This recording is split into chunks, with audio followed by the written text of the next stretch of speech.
First year physics chapter number 2 discuss करेंगे आज। Previous continue करेंगे। पिछले लेक्चर में हमने जो चीज डिस्कस करी उसमें हमने क्या क्या देखा। उसमें हमने पढ़ा था distance, displacement, speed, velocity and सब और कुछ। ठीक है, अब बात करते हैं आगे। सबसे पहले हमने एक जुमला याद रखना है और मैं रिवाइज करवा देता हूँ जुमला क्या है। डिस्प्लेसमेंट टाइम ग्राफ का स्लोप वेलोसिटी के बराबर होता है।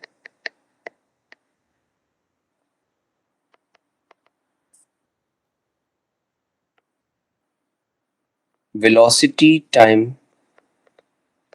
ग्राफ का स्लोप एक्सेलरेशन के बराबर होगा और डिस्टेंस रिप्रेजेंट करेगा area. Area under velocity time graph represents distance. Velocity time graph के अंदर जो भी एरिया आएगा वो ये रिप्रेजेंट करेगा कि आपकी बॉडी कितना डिस्टेंस कवर कर रही है। देन अब बात को बढ़ाते हैं अपनी आगे। ठीक,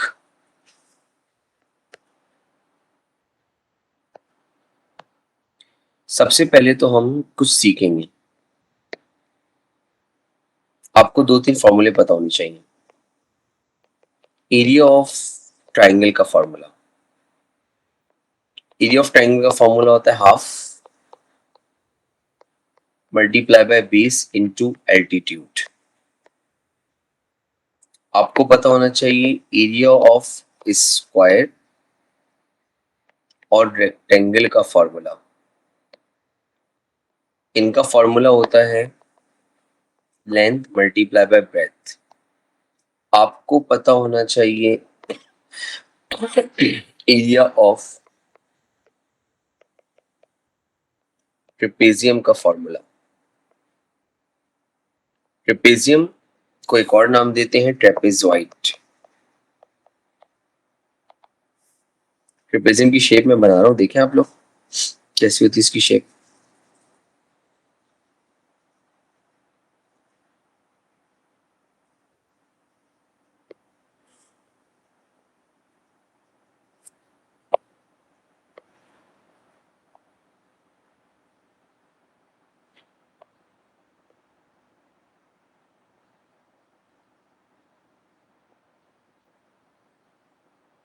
ये होता है ट्रेपेजियम, जिसमें से ये दोनों पैरेलल साइड्स होती हैं ए और बी। तो ट्रेपेजियम का जो एरिया होता है उसमें आपके पास आता है हाफ और ये मल्टीप्लाई होता है पैरेलल साइड्स के सम से। पैरेलल साइड्स का सम यानी कि ए और बी का सम। ठीक है, और इसके साथ इन दोनों के बीच की हाइट यानी कि h।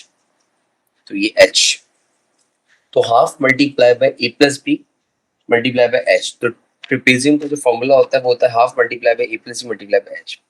यानी कि ट्रेपेजियम का जो फॉर्मूला है वो है आपके पास half multiply by sum of the parallel sides multiply by height. यानी कि जब भी आप हाफ को पैरेलल साइड्स के सम से मल्टीप्लाई करेंगे और हाइट से मल्टीप्लाई करेंगे तो रिजल्ट में आपको जो चीज मिलेगी वो आपके पास होगी एरिया ऑफ अ ट्रेपेजियम या एरिया ऑफ अ ट्रेपेजॉइड।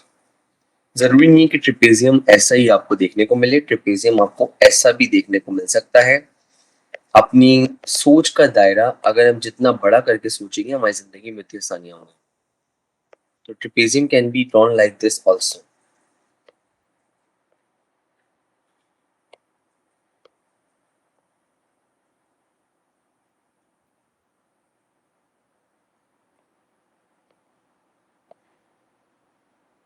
ये भी एक ट्रेपेजियम है, इसको भी हम ट्रेपेजियम कह सकते हैं और ये भी एक तरह का ट्रेपेजियम है। अब ये ट्रेपेजियम कैसे, ये दोनों पैरेलल साइड्स है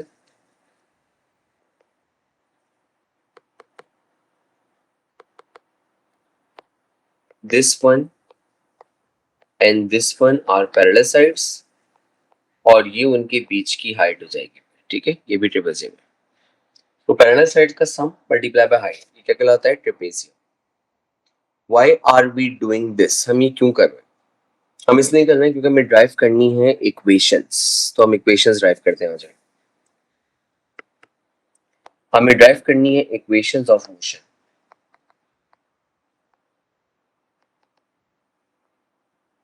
सबसे पहले हम ड्राइव करेंगे first equation of motion.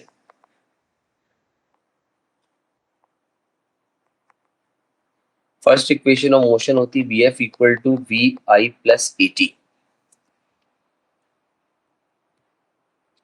First equation of motion होती है v f equal to we I plus A t. वो आपके पास होती है v f equal to we I plus A t.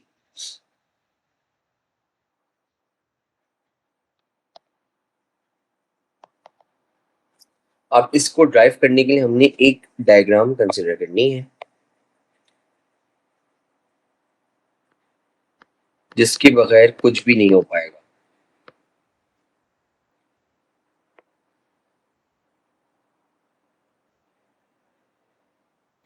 ये मेरे पास एक डायग्राम है और this is a velocity time graph. ये वेलोसिटी टाइम ग्राफ है, तो ये वेलोसिटी है, लिख देता हूं यहाँ पे।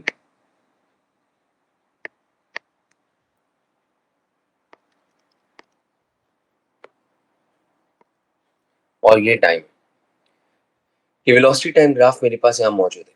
अब मैंने क्या किया, मैंने आपके पास सबसे पहले इस डायग्राम को मुकम्मल करना। एक आपने सीधी लाइन ऐसे खींचनी है,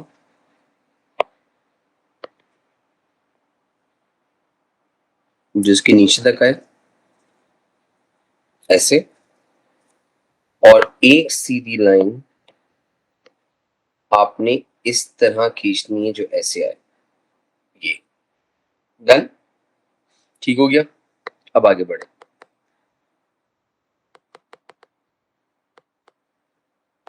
यहां से यहां तक का पोर्शन रहेगा, इसको भी इससे मिला देते हैं। इसको मैंने नाम दिया ओ, ए, बी, डी, और यहां पे मैंने लिख दिया सी, ठीक। अब ये ओ से लेकर ए तक जो है ना, that is the initial velocity V I, और बी से लेके सी तक जो है ना, that is the final velocity V F. O से लेकर ए तक वी आई है और बी से लेकर सी तक फाइनल वेलोसिटी है वी एफ। हमने जो ग्राफ बनाया है वो वेलोसिटी और टाइम की रेशियो बनाया है, और ये स्ट्रेट लाइन है। स्ट्रेट लाइन होने का मतलब ये यूनिफॉर्म एक्सेलरेशन प्रोड्यूस हो रहा है। अब यहाँ पे मैंने इसको जीरो से शुरू नहीं किया, इसलिए क्योंकि इसकी इनिशियल वेलोसिटी को मैंने नॉन जीरो माना हुआ, यानी कि वो कुछ ना कुछ एग्जिस्ट कर रही है।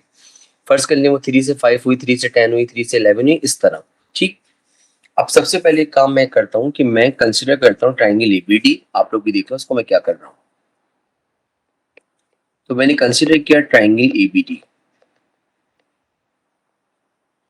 जब मैं ट्राइंगल एबीडी पे अपना फोकस रखिएगा, ट्राइंगल एबीडी मैं कंसिडर कर रहा हूँ, और ट्राइंगल एबीडी मैंने निकाला है सबसे पहले इसका स्लोप।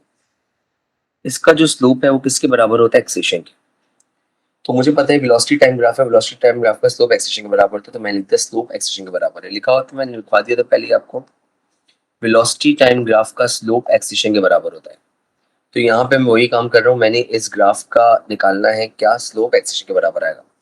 स्लोप निकालते हैं तो क्या करते हैं, स्लोप निकालते हैं तो y वाली वैल्यू को x वाली वैल्यू से क्या करते हैं, डिवाइड। तो यहाँ पर ट्राइंगल ABD मैं कंसीडर कर रहा हूँ, तो ये y वाली वैल्यू है BD, और ये AD x वाली वैल्यू नजर आ रहा है। तो मैं इस BD को AD से डिवाइड कर रहा हूँ, तो मैंने लिखते हैं यहाँ पे BD अपॉन व्हाट, AD, और यहाँ लिखा हुआ है A। डन। अब मैं इसको रिमूव कर देता हूँ। ये मैंने सर्कल इसीलिए बनाए थे ताकि मैं आपको सिर्फ ये बता सकूं कि मैंने किस तरह निकाला, ठीक। अब E से लेके D तक की लेंथ चेक करते हैं क्या है, चेक करें।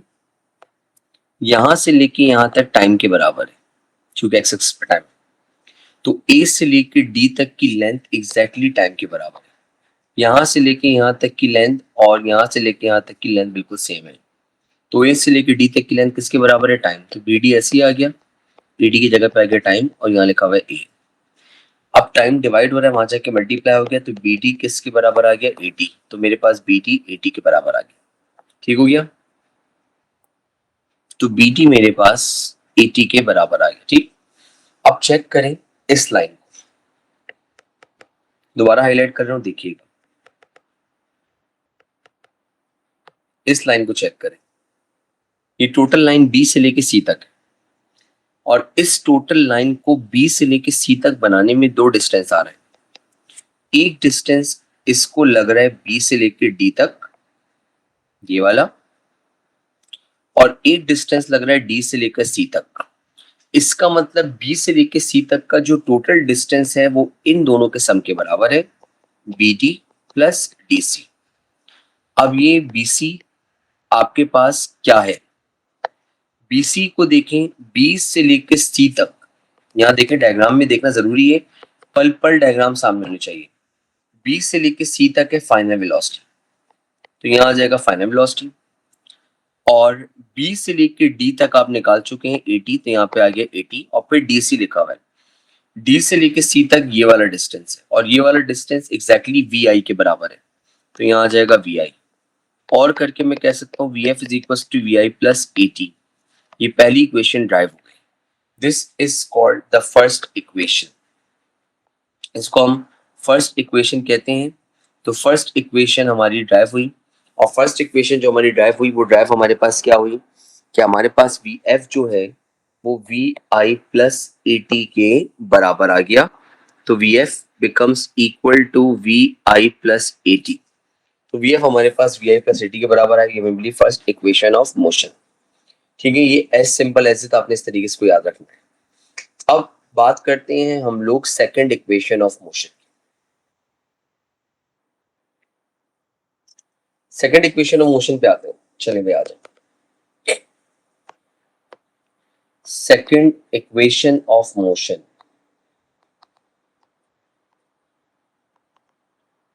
सेकंड इक्वेशन ऑफ मोशन होती है s is equal to we I T plus half a t square. This is called the second equation of motion. Second equation of motion है और इसको हम कहते हैं equal to we I T plus half a t square. Diagram वही पुरानी वाली मैं बनाऊंगा, डायग्राम में नो चेंज। अब की बार मैं थोड़ा सा रफ डायग्राम बना रहा हूँ, तो आप देखिएगा भाई मैं किस तरीके से यहाँ पे काम कर रहा हूँ। ठीक है,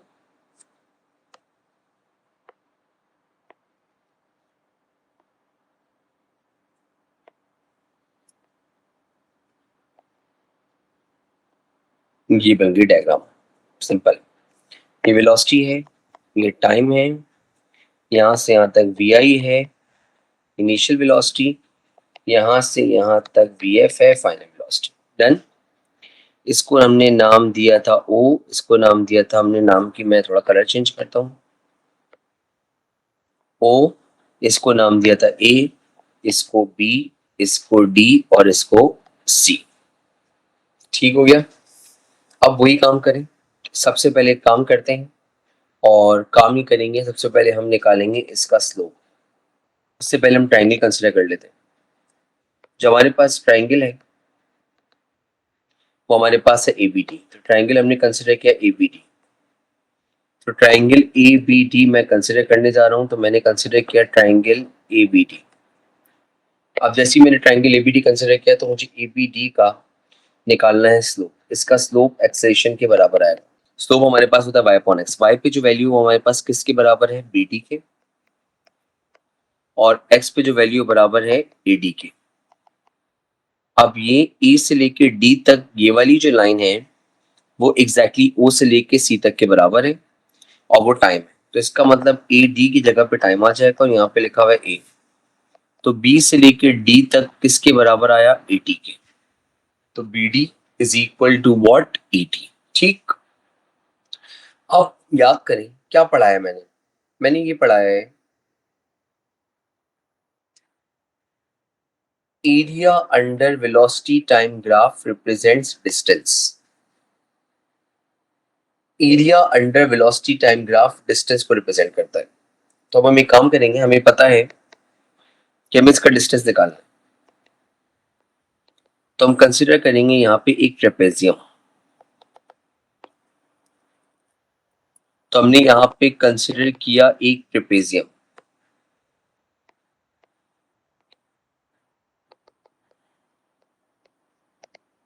और ट्रेपेजियम कंसिडर किया मैंने ओ ए बी सी। ट्रेपेजियम मैंने कंसिडर किया ओ ए बी सी। सिर्फ आपके लिए मैं इसको हाईलाइट कर रहा हूं, देख लें O A B C, this trapezium. Done. अब area under speed time graph represents the distance. अब यहाँ ट्रेपेजियम बन रहे हैं, तो यहाँ पे जो डिस्टेंस होगा वो एरिया ऑफ ट्रेपेजियम के बराबर होगा। Distance is equal to area of trapezium, ठीक है। अब ट्रेपेजियम का जो एरिया होता है उसमें हमारे पास आता है हाफ, फिर आता है सम ऑफ पैरेलल साइड। तो पैरेलल साइड एक ओ से लेकर ए तक है और एक बी से लेकर सी तक है, तो ये बनेगा ओ ए प्लस बी सी। फिर आता है मल्टीप्लाई बाय हाइट। हाइट है इन दोनों के बीच का डिस्टेंस जो ए से लेकर डी तक है, तो यहाँ पर आ जाएगा ए से लेकर डी तक, ठीक है भाई। एरिया ऑफ ट्रेपेजियम बराबर होता है half multiply by a plus b multiply by h. A plus b का मतलब सम ऑफ पैरेलल साइड्स और एच का मतलब उन दोनों के बीच का परपेंडिकुलर डिस्टेंस। तो पैरेलल साइड कौन सी है यहाँ पे, मैं फिर हाईलाइट कर रहा हूँ ओ ए, दिस वन। और यहाँ पे एक पैरेलल साइड कौन सी है, बीसी, तो यहाँ पे बीसी आ जाएगा। और परपेंडिकुलर का मतलब इन दोनों के बीच का डिस्टेंस चाहे वो एडी लें या ओसी लें, बात एक ही है। अब वैल्यूज फिलअप करनी है। एस एज इट इज आ जाएगा, हाफ एज इट इज आ जाएगा, ओ से लेकर ए तक एज इट इज लिख दिया फिलहाल मैंने। अब बताएं भाई इस बीसी में कितने डिस्टेंस आ रहे हैं, दो। एक बी से लेकर डी तक आ रहा है और एक डी से लेकर सी तक आ रहा है, तो बीसी बराबर हो जाएगा हमारे पास B D plus D C. तो ये बना B D plus D C और multiply by what, A D. अब वैल्यूज फिल कर दें और आंसर निकालें। 1/2 ऐसे आ गया। ओ से लेकर ए तक इनिशियल वेलोसिटी है, इनिशियल वेलोसिटी आ गई वी आई। बी से लेकर डी तक 80 हमने कैलकुलेट किया हुआ है। डी से लेकर सी तक हमारे पास वी आई है। डी से लेकर सी तक गिरा, मैं हाईलाइट करता हूँ थोड़ा सा इसको, थोड़ा गंदगी मच्छी में रुक जाए।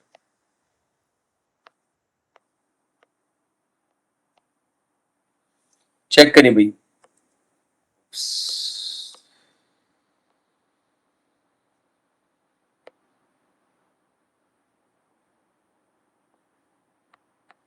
गिरा डी से लेकर सी तक गिरा और उतना ही ओ से लेकर ए तक है, और ये वी आई है, तो यहाँ पे आ जाएगा वी आई। और ए डी यहाँ से लेके यहाँ तक एग्जैक्टली टाइम के बराबर है, तो यहाँ पर आ जाएगा मल्टीप्लाई बाय टी। अभी एस एस सी आ गया, हाफ एस सी आ गया, यहाँ पे वी आई यहाँ भी वी आई, तो ऐड होकर क्या बना, 2 वी आई। साथ में लिखा हुआ है 80 मल्टीप्लाई बाय टी। अभी एस एस सी आ गया, हाफ एस सी आ गया, पहले ये टी इससे मल्टीप्लाई होगा फिर इससे, तो ये बनेगा 2 वी आई टी, और 80 को टी से कहते हो 80 स्क्वायर। अब 1/2 को मल्टीप्लाई कर दें, पहले इससे और फिर इससे, तो 1/2 मल्टीप्लाई होगा 2 वी आई टी से, फिर 1/2 मल्टीप्लाई होगा 80 स्क्वायर से, 2 से 2 कैंसिल, और इक्वेशन आ गई S is equal to we I T plus half 80 square. और ये कहलाती है हमारे पास second equation of motion. This is called second equation of motion. ये सेकंड इक्वेशन ऑफ मोशन कहलाती है। जैसी फिगर होगी आपने एरिया भी बिल्कुल वैसे ही निकालना है। अगर ट्राइंगल होगा तो ट्राइंगल, एरिया ट्रिपेजियम होगा तो ट्रिपेजियम। यहाँ पे मेरे पास ट्रिपेजियम बन रहा था, तभी मैंने यहाँ पे ट्रिपेजियम निकाला, ठीक। इसको फिर इंशाल्लाह हम कंटिन्यू करेंगे नेक्स्ट क्लास में। टिल देन की अल्लाह हाफिज, टेक योर टाइम, इसको पढ़ें और इंशाल्लाह ताला फिर आपसे बाद में बात होती है। कोई प्रॉब्लम हो तो you may ask me in a class, ठीक है, बट डू